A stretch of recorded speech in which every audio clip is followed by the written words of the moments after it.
What is up, everyone? I am the Winner, and welcome to our game room.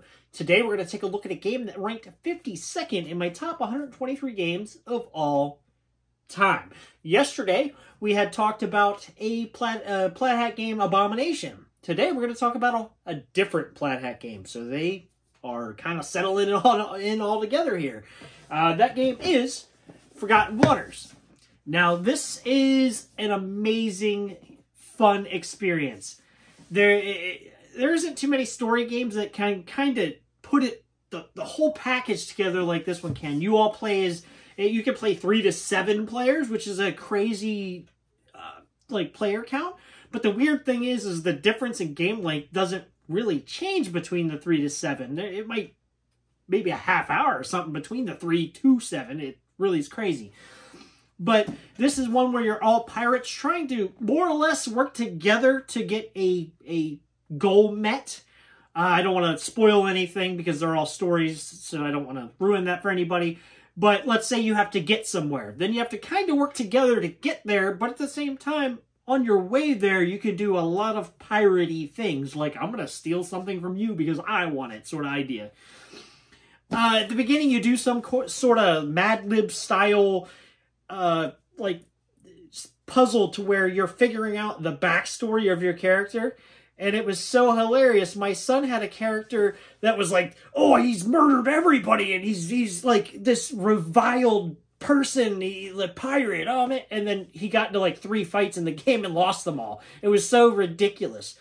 Talking about ridiculous, man, the voice acting in this game is phenomenal.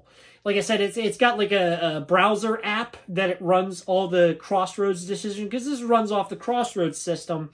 But unlike Dead of Winter, where it had cards and it activated once you did something, it all works through an app. Like you give it, you tell it what you're doing, and then it kind of just reacts based on that. But the voice acting is amazing in this game. I think they got a bunch of guys from Dragon Ball Z to do voice acting. I mean, that's crazy. The one qualm with this game that kind of actually made it drop 5 points, which isn't much, and I can see it going up. We just need to play more, but we need to carve out some time, and that's the only issue. Because this game will take you, if you play through the entire scenario, it will take you upwards to 4 or 5 hours. But they have this really ingenious little save point within the game itself where it asks you, hey, if you want to save it, you can save it now. And then the app will save it. Then you can put everything back in the box in a particular way, and that saves your progress. The only problem is when I play a game, I'm immersed, especially with this one, with how thematic it is. I'm really immersed, and I want to play it all the way through. So the only reason it doesn't get more play is because I want to play the whole scenario through, and sitting for 4 or 5 hours is a little tough. And what's awesome, too, is the base game came with 5 scenarios. I think they came out with an expansion that came with a couple more, but it's just a digital download, so you don't even really need anything extra. So that's awesome that they can just pile on some more digital content, and it still makes the game, expands the game in a robust fashion.